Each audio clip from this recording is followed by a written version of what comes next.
Assalamualaikum warahmatullahi wabarakatuh. Alhamdulillahirabbil alamin wassalatu wassalamu ala asrofil anbiya'i wal mursalin wa ala alihi wasahbihi ajmain. Amma ba'du. Pertama-tama dan yang paling utama, marilah kita panjatkan puja dan puji syukur kita atas kehadiran Allah Subhanahu wa taala yang mana telah memberi kita kesehatan jasmani dan rohani sehingga kita masih bisa kuliah secara online bersama-sama. Yang saya hormati Bapak dosen pengampu dan yang saya banggakan teman-teman sekalian. Saya di sini sebagai moderator dari kelompok 6 ingin mempresentasikan hasil diskusi kami yang berjudul Metode Studi Tarekat. Salah satu bagian ajaran Islam ialah tarekat sebagai pengembang dari tasawuf. Metode lain yang tidak kalah pentingnya dalam studi tasawuf ialah metode studi tarekat. Hal ini penting karena tarekat merupakan anak kandung dari tasawuf. Dengan mempelajari anak kandung dari tasawuf tersebut sehingga ingin memudahkan mengkaji tasawuf. Tarekat dengan berbagai aspek. Yang pertama, pengertian tarekat. Kata tarikat atau tarikat berasal dari bahasa Arab yaitu tarikat, dari kata tarik yang berarti jalan, keadaan, aliran atau garis pada sesuatu. Istilah bagi salah satu kelompok sufi yang berupaya memperoleh hakikat untuk sampai pada tahap makrifat. Seorang pengamal tarikat melewati 4 tahapan, yaitu syariat, tarikat, hakikat, dan makrifat, atau jalan yang harus ditempuh oleh seorang calon sufi dalam tujuannya berada sedekat mungkin dengan Allah, sesuai dengan tujuan tasawuf, yaitu agar sedekat mungkin berada dekat Allah yang disebut dengan muqarabah. Sedangkan menurut istilah, tarekat adalah organisasi dari pengikut sufi-sufi besar. Mereka mendirikan organisasi-organisasi untuk melestarikan ajaran-ajaran tasawuf gurunya. Maka timbullah tarekat yang mempunyai syekh, upacara, ritual, dan zikir. Prakteknya dilakukan di suatu tempat pusat kegiatan yang disebut ribah, jawiyah, jakir, dan pekir. Yang kedua yaitu ada syarat. Muhammad Hashim Asy'ari sebagaimana dikutip oleh Muhammad Sholikin, seorang penganalisis tarekat dan sufi, mengatakan bahwa ada 8 syarat dalam mempelajari tarekat, yaitu yang pertama, qasyih sahih, menjalani tarekat dengan tujuan yang benar, yaitu menjalaninya dengan sikap ubudiyah dan dengan niatan menghambakan diri kepada Tuhan. Yang kedua yaitu sidik syaris, haruslah memandang gurunya memiliki rahasia keistimewaan yang akan membawa muridnya ke hadapan ilahi. Yang ketiga, adab murdiyah. Orang yang mengikuti tarekat haruslah menjalani tata krama yang dibenarkan agama. Yang keempat, ahwal zakiyah, bertingkah laku yang bersih sejalan dengan ucapan dan tingkah laku Nabi Muhammad SAW. Yang kelima, hifz al-humah, menjaga kehormatan, menghormati gurunya, baik ada maupun tidak ada, hidup maupun mati, menghormati sesama saudaranya pemeluk Islam, hormat terhadap yang lebih tua, sayang terhadap yang lebih muda, dan tabah atas permusuhan antar saudara.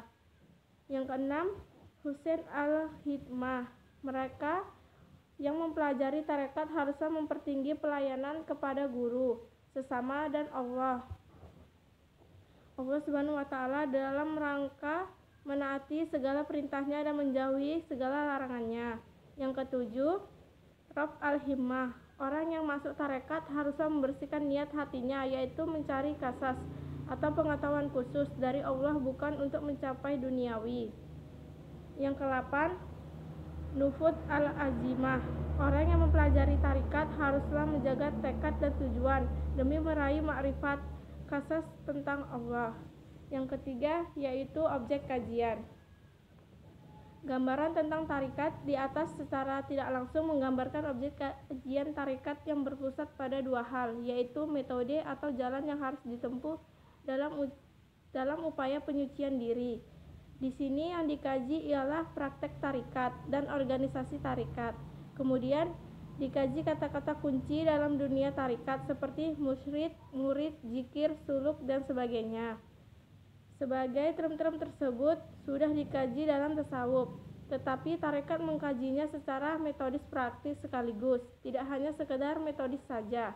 Hal ini sejalan dengan hubungan tasawuf dengan tarekat sesuai ungkapan, jika tasawuf ilmunya, maka tarekatlah caranya.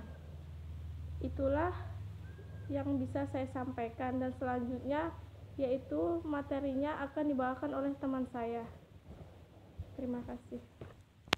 Baiklah, saya di sini akan menjelaskan mengenai dasar-dasar tarekat. Tarekat sebagai bagian dari tasawuf menggunakan dasar yang digunakan tasawuf, yaitu Al-Quran, Al-Hadis, dan praktek para sahabat atau atsar, dan kemudian memperkaryakannya ke dalam bentuk yang teknis sesuai dengan caranya yang teknis. Adapun dasar-dasar tersebut ialah yang pertama yaitu Al-Quran, dan yang kedua yaitu Al-Hadis. Kemudian yaitu ada sejarah lahirnya tarekat. Kelahiran tarekat memiliki sejarah tersendiri seiring dengan perkembangan umat Islam sebagai perwujudan baru dari tasawuf. Kelahirannya merupakan peralihan dari pengalaman tasawuf yang bersifat individual kepada kelompok.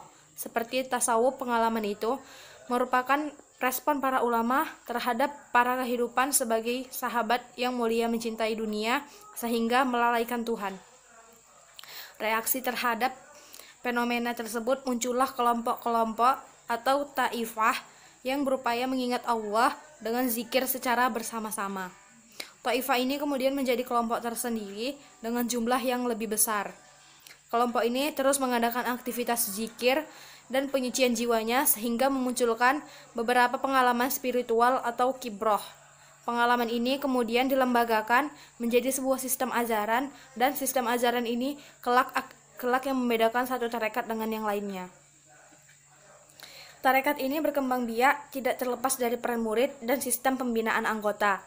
Seorang syekh tarekat dalam waktu tertentu akan melantik pimpinan tarekat baru yang kemudian membuka lokasi persulukan yang baru secara hierarkis, sehingga semakin lama semakin luas dan berkembang. Untuk menjaga peran pendiri awal tetap kuat, disusunlah daftar susunan pemimpin tarekat atau silsilah sejak awal dan dijadikan sebagai salah satu diterimanya sebuah harekat dalam organisasi yang diakui atau mutarobah. Rumusan mutabaroh ini kemudian penting selain untuk menjaga hierarki pemimpin tarekat juga sebagai dasar kaitan antar pengikut dari berbagai susunan dan lapisan. Contoh tarekat Nasbadiyah Syekh Abdul Wahab Rokan di Sumatera Utara ditempatkan pada hierarki ke-34.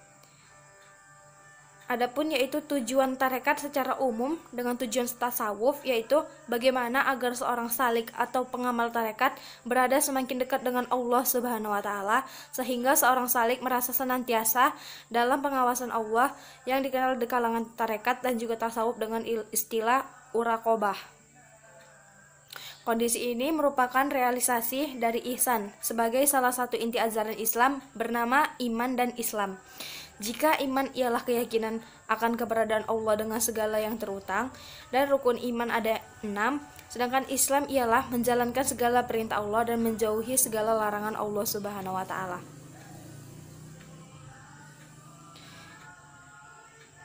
Baiklah, hanya itu yang bisa saya jelaskan. Selanjutnya, saya akan menjelaskan tentang tujuan dan metode-metode tarekat.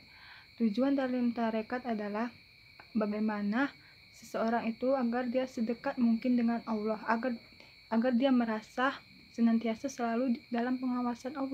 Selanjutnya, metode-metode dalam tarekat. Yang pertama, metode kata kunci. Yang kedua, metode ajaran. Yang ketiga, metode sejarah. Yang keempat, metode corak. Dan yang terakhir adalah metode pengaruh. Yang pertama, metode kata kunci. Metode kata kunci adalah metode mempelajari dan memahami arti tarekat beserta mempelajari kata-kata lain yang terkait dalam tarekat. Misalnya, murasyid, yaitu pemimpin dari suatu kelompok. Kedua, metode ajaran. Metode ajaran ini adalah mempelajari ajaran-ajaran yang berkembang di dunia tarekat. Pada umumnya, ajaran tarekat itu sama dengan ajaran dari tasawuf. Yang keempat, metode pengaruh. Metode pengaruh ini mempelajari tentang pengaruh tasawuf dalam kehidupan di masyarakat, baik secara individu maupun secara kelembagaan.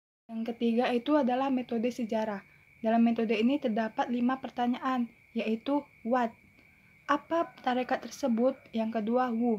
Siapa pendiri dari tarekat tersebut? Yang ketiga, when?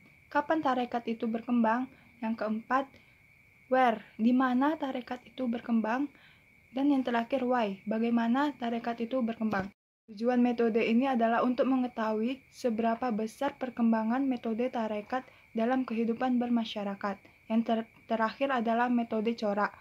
Metode corak ialah mengkaji tarekat sesuai dengan corak yang ditampilkan oleh tarekat tersebut. Dalam kaitan ini, corak tarekat itu identik dengan pendiri sehingga muncullah corak Naqsyabandiyah dan sebagainya. Sekian dari presentasi kami. Mohon maaf apabila ada kesalahan kata dan pengucapan. Wabillahi taufiq wal hidayah. Wassalamualaikum warahmatullahi wabarakatuh.